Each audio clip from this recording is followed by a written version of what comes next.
Hello, good afternoon. Here we are in London, Israel. I'm Stephen Rockman, and this is Mike Isaacson. Isaacson. Hello again. And he used to do a bit of work for the BBC. I just thought I'd put that in, because he likes to mention that sometimes. You didn't have me on last time. You brought me back this time. Was that because you had low figures? I love you. I needed to bring some You need new to up blood. your New game blood, again. new blood. You need to up your game again. Anyway, I want to kick off with the lack of European involvement. A bit shiny there. I know. Well, for shiny heads. Anyway, I wanted to kick off about the lack of involvement of the Europeans in this war with Iran. I think it's indicative, actually. I'm not surprised because the Europeans have never, ever wanted to get involved in any war about anything, ever. The only ones who did were at one time the British against the Argentinians with our friend Margaret Thatcher. And since then, nothing, not a thing. Even with a strong prime minister like Starmer, I cannot understand. I'm being a bit facetious here. But anyway, I cannot understand why Trump and Bibi, when they're talking about this battle against Iran, don't say it's for the whole world. They talk about the defending Israel, they talk about defending America, America's trying to defend itself against the oil, whatever. But they don't talk about the terror that is being rained on the world by Iran. This is what we're fighting for. We're fighting for the saving of the world against terror. Is this just a soliloquy, or do you want me to say something? That was the monologue, wasn't it? I didn't want to interrupt your flow. Go You were on. going so well. Oh, you're such a piss taker.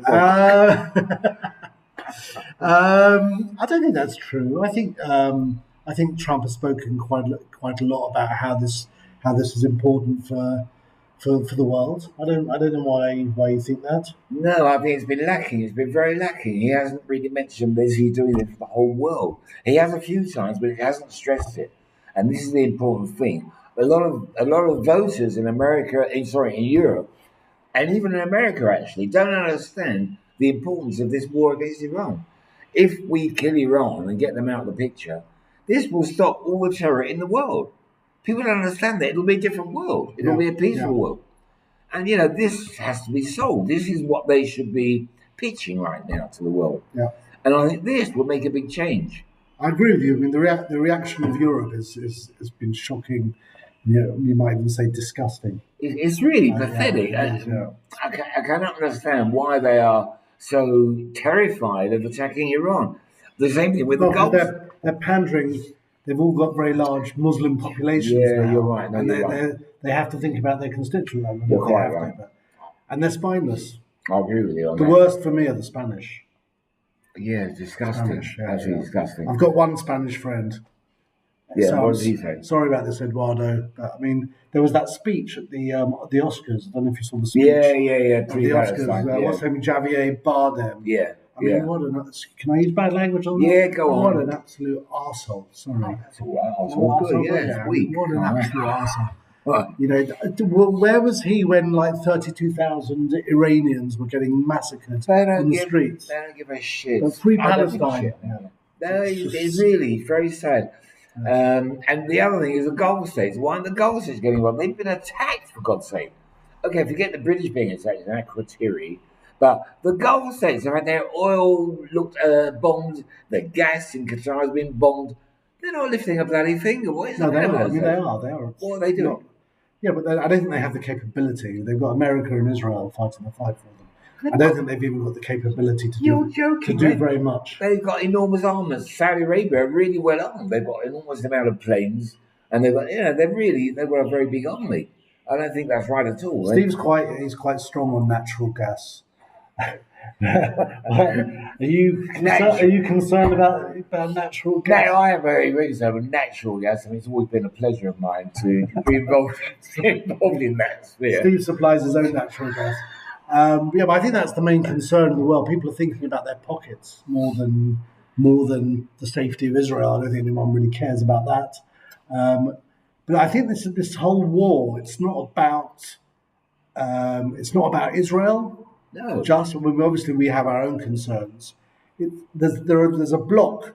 There are blocks which are forming in the world. This whole war is about America and Western Europe and Israel on one side, against China, Russia, Iran, North Korea on the other. That's why I think Donald Trump has got into this war, because he's trying to protect American interests. That is very true, but I think to look at the basic facts of the whole thing, how it all started and why it started and everything. I think Trump has, as slow as the war has gone on, Trump has got more and more convinced that this is the right thing to do.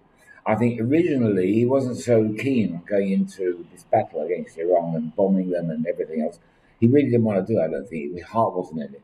He needed Bibi to push him a bit, but this isn't Bibi's war. We must accept that. Bibi is helping America in this war against terror. It's not against Iran, it's against terror. I think they help. I think they're helping each other. Well, yeah, they are. They are now. Neither could have done it on their own, and I think it's working very. I mean, I don't know what the end game is. Well, this is it. What is the end game? Well, the end game should really be to get rid of that regime in Iran. Should be, but is that feasible? I think it is, and I think it's going to be because they're going to be so weak at one stage. They just surrender. They're not going to be able to carry on. I mean, they're getting an absolute battery. They are. They're getting rid of all their, so-called leaders and whatever. Everyone's dead scared to be up front. And I think that's really going to pay. Some of those ayatollahs remind me a bit of some of the rabbis from my from my Jewish school in London. Some of the extremist rabbis. They look quite angelic, some of them, but they're all. But you didn't want to be on the receiving end of one of their pinches or pulling your hair or being smacking whacked. you with a chumash. I had the same thing, being whacked on my thighs with a ruler or whatever. The other thing is Lebanon. Now, Lebanon is driving out the wall, really. I don't know why we are not going in and taking out Beirut's electricity, for example. Just get rid of it. Fire. Get Beirut worried and fearing and scared. And that might get rid of Hezbollah. No, but do you think I don't think the government in Lebanon has the ability to get rid of Hezbollah. They have That's the problem. people, the people have fed up with bloody Hezbollah. They should all rise up against Hezbollah and the government. And they can get rid of them if they want to. But they've got to be able to do it. I think it's easier said than done. I mean, the Iranian people would rise up, but obviously, So what's the solution there then? Have another peace treaty? Have another No. ceasefire? I think we have to carry on. Hopefully, at some point, it's going to break the back of the regime. But if you were an Iranian, would you run onto the streets knowing you're likely to be gunned down? No, of course not. But then again, in Lebanon, look, the only solution at the moment is for the Israeli army to take over territory up to the Sinai River, maybe further north. But we've been there before. I know, but actually sitting there all the time, we're going to have to actually invade. Take it over. We've invaded in the past. I know, but what good did that do? Well, the only good that would do was that first of all, it would free up a lot of properties for sale in that area. And the properties in Israel are very, very expensive. I think you like to buy them? I wouldn't mind buying a little, nice little villa there or chalet. Yeah, it'd be very nice up there. Nice. It'd be Israeli. We'd be able to go there and we could do a lot of tourism there. Why not build an airport? Lebanese food, supposed to be very good. We could even, Trump could even buy a certain part of it and make it into a resort. It's supposed to be a beautiful country. I'd like to go myself. I'd like to go myself. I know, I would. I'd like to, rock it with you. But I mean, I wouldn't. Would your missus allow that? But the whole thing is, by weakening Iran, obviously it's weakening Hezbollah. Yeah, of course. Because Hezbollah is obviously a puppet of Iran. Yeah. So that's the main point of this war. It's not just against Iran and against the regime there, it's against all their proxies. I was looking at the figures the other day about how many people, for example, they were talking about how we're killing aimlessly and civilians and all that crap. And I was looking at the figures to see how many people, for example, were killed during the Second World War. In 2 days, 20,000 Germans were killed in Dresden from 2 days bombing by the British. Okay? No one said a word. No one said, you mustn't do it, terrible, genocide, all that. Nothing of that crap. All right, okay. They're different. Britain is different from Israel. Israel have different standards they've got to adhere to. The 2 bombs in Hiroshima and Nagasaki, which brought an end to the war, basically, they killed nearly altogether, I think, 400,000 people, those 2 bombs. Is that right? Yeah. And again, no qualms. America bombed it, and that was a job to do. They had to do it. Yeah. What if Israel were to bomb Iran? Now I know it's a terrible thing to even think about. What do you mean if Israel were to bomb Iran? If Israel were to drop an A bomb I think on he's been Tehran, drinking this afternoon. Oh, no, an A bomb. Okay. yeah, Okay. get rid of that bloody thing. Get rid of them totally, completely. Eradicate that cancer from the world. Yeah, I don't think that's practical. Yeah, another week or what? Yeah. No, another lefty. Yeah. Back to planet Earth now, Steve. Back to planet Earth. Well, I was going too far there, was I? Sorry, I think going a bit too far. But let's hope. I mean, I'm hopeful that the regime there might collapse. I mean, we're taking out so many of their leaders. There are even rumours about defections from the what is it, what are they called, the IRGC? IRGC, the Revolutionary Guard. So I'm hopeful that it could just collapse. I don't buy into all the propaganda. I mean, they're giving it the big talk, but I'm not sure. Who's giving a big talk? The Iranians. What, you think they're putting on a brave face? Yeah, it's propaganda. They're trying to keep the people under control. But I think they're taking a battering. And I think do you get a the whole sense they're thing nearly might finished? implode. You think it's nearly over? I wouldn't say that. I think we might be looking at another month or so. But what do I know? I watch the same TV as you do. Okay, I thought you might not Arsenal though. Oh, so getting on to a more important subject, I really do think that I think in my bones, in my water, everywhere, that Arsenal. Without your natural gas. That actually this could be the year. And I'll tell you who else backs me up on that. That's so boring. What's his name? Ferguson, Alex Ferguson. He thinks that Arsenal are the team of this era. Arteta surpassed what's his name, Klopp, as a manager. He surpassed him definitely, and he thinks that Arsenal all round are a team that are for this time, for this era, like United were at one time. Liverpool were at one Don't time. you think they're a bit dull? They are actually. You're right. I can't disagree with you on that. They are a bit dull, but then again, I'm looking back to the Wenger era when they weren't dull. Fantastic. They were wonderful then, but they didn't win anything. But they were wonderful. What do you mean they didn't win anything? Yeah, but not for 20 years they were fourth every time. It's supposed to be entertainment. Yeah, but is that what you want without winning a trophy? They didn't win. I think you have to have a balance. I don't think Arsenal have won too many fans with the way they play. I think people like Arsenal. It's all about dead balls and corners and throw-ins. No, very physical. What we're lucky with is Arsenal and not United or City. People hate City. People hate Spurs. They actually hate them. They can't stand. But Arsenal, okay, they're right. They're always coming second. That's what they always laughed at. But people don't mind Arsenal. They're a team. Does anybody who watched this podcast, is anyone really interested in Arsenal? Yeah, tons of English people. Thank God for football, because we're going through a very tough time. But the Americans are always interested in a socks, in football, whatever it is, baseball, and bells, the super bells. I mean, what are they interested in all those things for all the time? And natural gas. Yeah, you got to think about it, haven't you?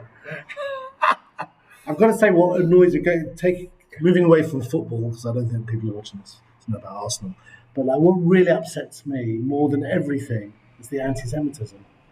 You go onto one of these, go onto social media, onto X or Facebook, and you've got all these people like George Galloway and Jeremy Corbyn and a lot of these idiot actors. You watch that? There's that guy Owen. I call him Owen Goebbels Jones. But you watch all these horrors. I mean, they didn't say a word when Iranians were getting massacred. But when America and Israel fights back, you think they were protecting some kind of angelic regime. Yeah, but look, they're just shameless. I don't look at them. I'm sorry. I block all those people. I can't stand looking at anyone who's pro-Israeli or pro-Jewish or whatever. All right, don't mind. I'll see what they've got to say. I don't want to listen to those crap, those people. It's the same as here. How have they got the front? The front. No, the front. You can say, how have they got the front? BBC. How have they got the front to defend the Ayatollahs from Iran? Well, they do have their fun, but I think actually, I do. I think this country as well gets on a bloody tits. I mean, here you've got all the media, which is anti everything that the government does. I won't watch it. I don't want to know about it. I don't watch Channel 12. Anything they say, Channel 11 or 13, is a lie, and now a downright lie. Yesterday was an example. You heard about it, obviously. Carmela, whatever her is, her name is, she's the Channel One war correspondent or military expert. She comes out and says, order. She used to smoke a lot. Anyway, that's why she talks like that. But she said that there's a group, a unit in the army of midwinter reservists of aged 50 and over who have all said they're not going to serve because they haven't got adequate security against the sirens, when the shelling comes over. They haven't got any secure rooms or anything to go into. So they are refusing to serve. And that was yesterday, right? And everyone was going crazy about it. It's disgusting. Why don't we do something? It's a load of crap. It's an out and out lie. They were all interviewed and they said nothing at all. It's not true. We all want to serve. We don't care about all that. We want to serve. If we've got to lie flat on the sand, we'll do it. But none of them refused to serve. That is an example of this horrible, the media in this country, which is horribly anti everything that's good in this country. Not all of it. Not all the media. 99% of it. But would you rather be living anywhere else? Even now, in the middle of a war, we're having missiles 3 or 4 times a night running to shelters and security rooms. Would you now want to live anywhere else? I know this has actually made me feel more that I belong here. Well, I must say that the Virgin Islands, Martinique, I wouldn't mind something like that. But if I've got to live, Massages, yeah, all day, well, yeah, happy endings. I can get that having and have my natural gas to my heart's content wherever I want to be. No, it is true. It's a lovely country, but I've got to ignore. I have to keep my sanity. I've got to ignore. I tell my daughter, my 9-year-old daughter, who's old enough to understand kind of what's going on. I tell her, you're living Jewish history. I try to give her some meaning. It's interesting because I'm glad she's not watching this from England. Whenever my daughter, when I'm taking the kids in the car, when the first time I took the kids in the car, I had the radio on, I don't know, with news or something. She said, "Dad, turn it off." I said, "What do you mean?" She said, "Turn it off. I want the kids to hear it." They never, ever at home listen to news. They never tell the kids about it. They know what's going on, obviously, but they never talk about it. They never hear the news. Is this the lefty daughter? No, it's Shira. She's all nice. She's great. But she doesn't want... They put music on. They put funny films. They watch... Funny films? Funny. Oh, funny. Sorry. They watch good stuff. Miss Pig, Piggy... whatever. Sesame Street. Yeah, all that sort of stuff. Muppets. Yeah, no, but they love that, and she doesn't want them to hear all this news because it's crap. It's crap for us. Why should kids have to hear it and be brought up on that? The other thing, very quick, in Iran, you've got to remember that the majority of the under 50s in that country grew up with that regime. They don't know anything different. Yeah. And that I think is a telling. Well, we've got a lovely 70, it must be in the mid-70s, couple from Tehran in our building. So they struggled down the stairs, and they're a lovely couple from Tehran. They came to Israel around 78, 79 at the time of the revolution. Okay, the husband, has actually got 2 brothers who are in Tehran now.